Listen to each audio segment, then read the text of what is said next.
Since 2004, Iowa livestock farmers have turned to the Coalition to Support Iowa's Farmers for free, confidential, and expert assistance in raising livestock responsibly and successfully.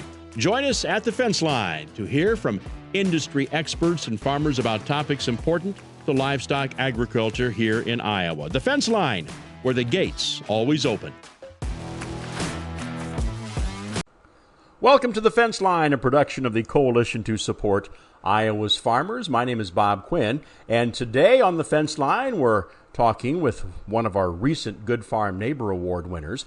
Also going to spend some time with Secretary of Agriculture Mike Naig, talking about clean water and clean water issues and things that agriculture is doing to work on clean water projects here in the state of Iowa. That's all ahead on today's edition of the Fenceline. Now, I mentioned the Fenceline is a production of the Coalition to Support Iowa's Farmers. They're the livestock folks here in the state of Iowa. If you have questions about livestock, they have the answers. Their services are always free and confidential as well. You can find out more about their programs at supportfarmers.com.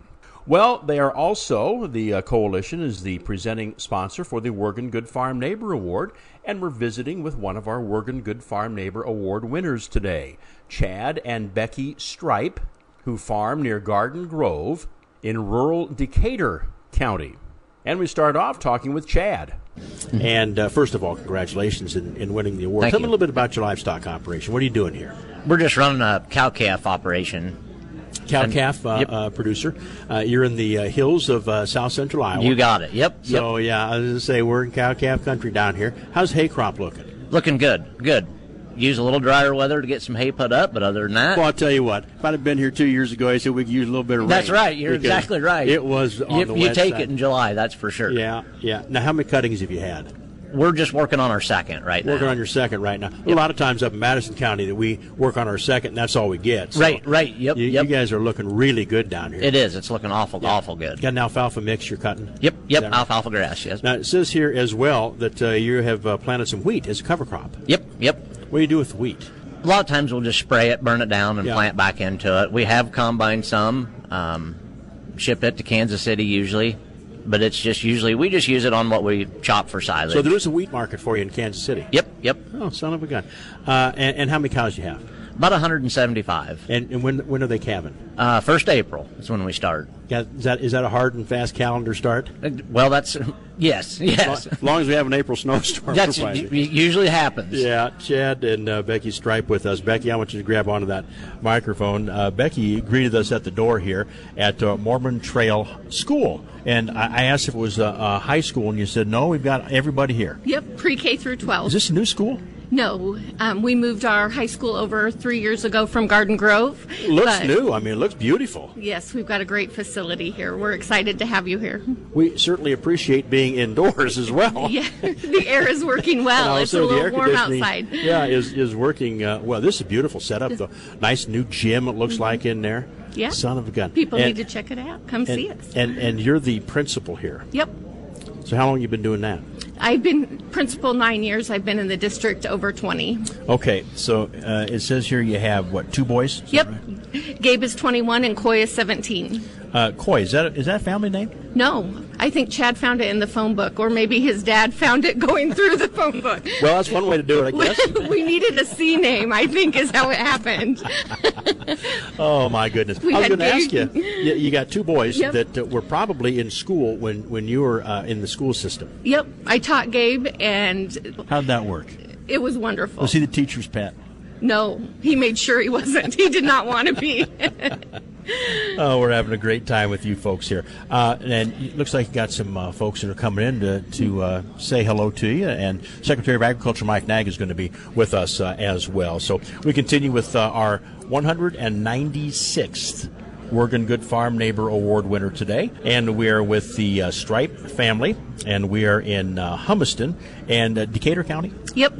Wayne, sorry. Oh, we're in Wayne? Our farm, our home is in Decatur County. Okay. The school is in Wayne County. This is Wayne County. Yes. And we will be talking to you from Wayne County then. Yes. Coming up here on the big show. So you guys stick around. And we are going to hear more from the Stripe family Farms.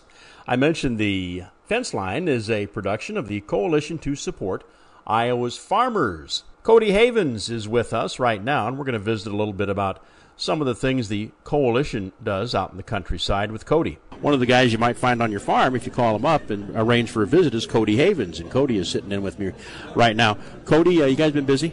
Yeah, I've been real busy all summer. I haven't been in the office a whole lot, been kind of touring the state of Iowa. Nothing wrong with that, is there? No, it's made the summer go by quick, and being able to go out and see the beautiful state of Iowa and helping farmers and producers continue to grow and grow responsibly. What are you talking about out in the country right now? Anything from building new to expanding existing facilities. Rules and regulations is the main focus. Talking about what the rules that DNR puts in place as you grow your livestock facility. The bigger you get, the more separation distances you need to neighbors and things like that in public use areas. Karst alluvial soils are big, and then just containing manure and making sure that we're able to utilize that to our best of ability, and going out and sitting down with guys and talking to them about what their future plans are. You hearing from cattle producers? You hearing from pork producers? Yeah, a lot of cattle producers right now, especially this time of year, and kind of where the markets are. There's a lot of guys that want to grow or expand or utilize their facilities a little bit better. Well, we're getting a little wind behind us too on the hog market. We're seeing some positive returns. Maybe we'll see an uptick and maybe some interest in a little expansion there.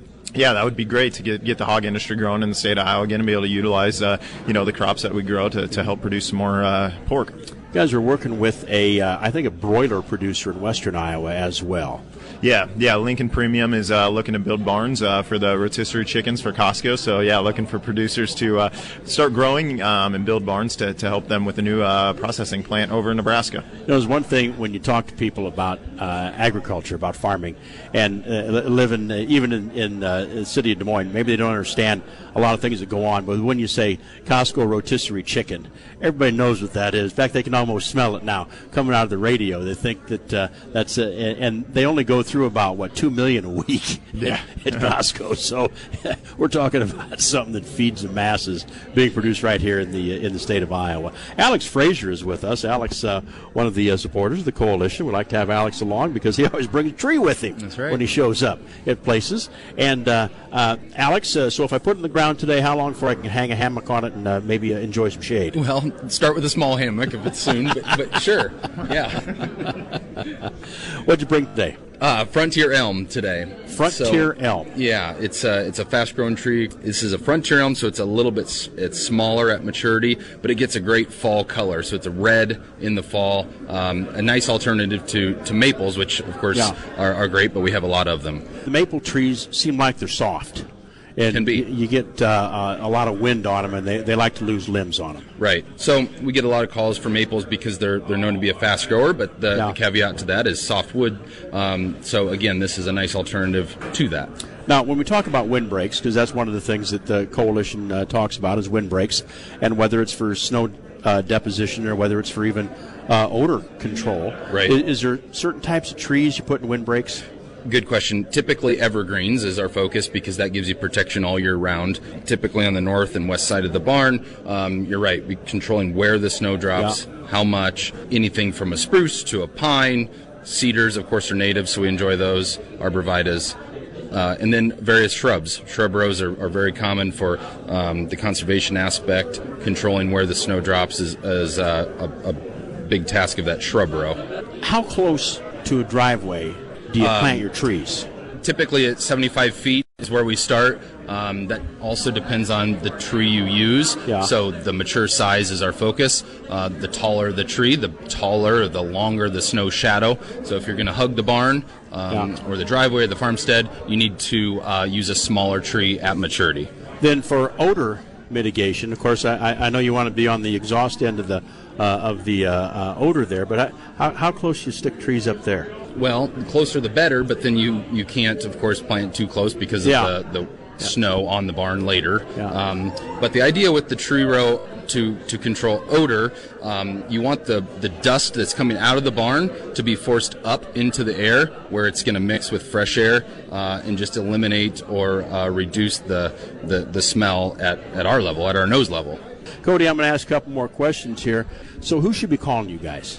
Yeah, any producer that's wanting to build new or expand existing livestock operations, or if maybe a farmstead hasn't had livestock on it for a generation or two and wanting to get back into it, give us a call. And the best time to call is as far ahead as possible. If you're even just thinking about it or throwing the idea around, give us a call, and we can answer questions. Have anybody call us from a couple of years out to a couple of days out, and maybe even a couple of days after, and hopefully a lot of times we can help remedy any issues we come across. But yeah, kind of the one-stop shop for any questions. If we don't have the answer for it, we can probably find somebody that has the answer. Talking with Cody Havens, Coalition to Support Iowa's Farmers, and a reminder that you can find out more about the coalition at supportfarmers.com. Well, let's get back to our Wergin Good Farm Neighbor Award-winning family, Stripe Farms, near Garden Grove in south central Iowa. Chad and Becky Stripe are Wergin Good Farm Neighbor Award winners, along with two boys as well. Chad, boys going to be in the operation? Going to have some farm kids coming up? Yep. Both boys are wanting to farm. Gabe is home farming. He's 21. Coy is he'll be a senior next year in high school, and then he's planning on coming home to farm. He says. Good deal. We'd love to keep these young kids involved in agriculture. Becky, I was going to ask you. You say you have a new FFA chapter here, is relatively new here? Right. We were with Leon and had Central Trail FFA, and now we have our own chapter here at school. And how old is that? A couple of years? 2 or 3 years. You're testing my memory, but it hasn't been that long. Well, you're the principal. We're putting you on the hot seat here. I know. And how many students are involved in that? We've got a good group, 20 to 30 kids between junior high school, and our FFA, and they're growing. Well, we certainly appreciate that. Chad and Becky Stripe and their family are Wergin Good Farm Neighbor Award winners. Secretary of Agriculture Mike Naig is with us, and anytime you can get young people involved in Iowa agriculture, that is a big deal. It is, and we always how often do we talk about the fact that livestock is an avenue for that? And yet, Chad, you and I were talking about the fact that, and when you start listening, there's side jobs, there's off the farm jobs, there's other work that has to be done, and it's never easy. It's never easy to farm. It's never easy to bring the next generation in. You got to work at it. But I think livestock continues to be one of those opportunities where you can find a way for that next generation to have an entry point into the operation. But doggone it, it takes work, doesn't it? Talk about livestock and how that livestock operation fits into conservation. Yeah, it does. We're really proud of where we are from a conservation standpoint. State of Iowa continue to set records each year. We've got a lot of work to do. We know that, but there's some great things happening. What we're always trying to talk about is how do we go to the next level? How do we connect new dots? One of the things you talk about in this part of the state is CRP. And that's a tough conversation because it might be good from an environmental standpoint to seed down some acres, but if it takes it out of production, that's the thing. We want conservation land to also be working land, and so we've got some pilot projects that we're doing in several counties. Not here just yet, but sometime. We're still trying to prove the concept out. More than that, we're trying to run it at some scale, but trying to connect those dots. You get some acres seeded down. You can use it as pasture ground. Yes, you can even make a payment or an incentive to do that. And it's like it's kind of accomplishing some of the goals that CRP does, but it does it in a way that makes it productive ground. And that's what we want. We want to show that those things are not mutually exclusive. You can have both. And boy, once the cattle are there, I'm going to tend to say conservation stays. So you got to have access to water. You got to have fencing. You got to have grass. You got to have hay. And we're proving that can be done, and I actually hope that we'll have a model here that could perhaps end up in a farm bill someday that is much more conducive to cattle operations and compatibility with conservation. Okay, and since you brought the subject up of farm bill, and we had visited a little bit about this, and with the big beautiful bill that has been called a pseudo farm bill, you were not buying into that last time I talked to you. No, I feel obligated to say I still want a comprehensive farm bill, right? And so, look, there were some very important provisions. From an agriculture and an energy standpoint, I still say that the things that were in the big, beautiful bill were very, very good for us in terms of tax policy, energy policy, tax credits, modernizing and updating reference prices. Those were critically important. So we'd rather had that done 2 years ago. We have to take what we can. Now, and I love how the conversation is immediately shifted to, and the House Ag Committee, G.T. Thompson is saying they want to get going on this kind of skinny farm bill. All the policy that didn't make it into that budget bill now has to run in another vehicle. Senate says they're going to work on it too, and I believe our delegation intends to push for fall to have some sort of a skinny farm bill done. And then, of course, we need to get back on track with a normal 5-year cycle after that. But we're going to have to work hard to get that cleanup farm bill taken care of. But the budget bill does have some very important provisions from an agriculture standpoint. Secretary of Agriculture Mike Naig visiting with us, talking about the Stripe family, and that was from the Stripe Family Farms Good Farm Neighbor presentation. Well, Secretary of Agriculture alluded to the fact there's lots of conservation work going on here in the state of Iowa. The elephant in the room has been how the Central Iowa Water Works is handling nitrates in drinking water. Secretary Naig talks about some of the projects the Department of Agriculture is working on. Secretary Naig, I want to ask you about some of the things that we've been talking about with conservation-wise. Your office made a big announcement that you are targeting some funding for conservation practices that will be in central Iowa. Tell us what's going on. Yeah, absolutely. So we announced really what is a next round or a continuation of a project that we've been doing in Beaver Creek, which is upstream from the Des Moines metro area, doing so in partnership with several counties, including Polk County. And what this is all about is going out and targeting and really reaching out to farmers and landowners in that geography, trying to install some more bioreactors, saturated buffers, and restoring some oxbows. And those are all good from a water quality standpoint, right on track with the nutrient reduction strategy. So, there's going to be a lot of focus on that area, and we're happy to bring this new project to the Beaver Creek watershed.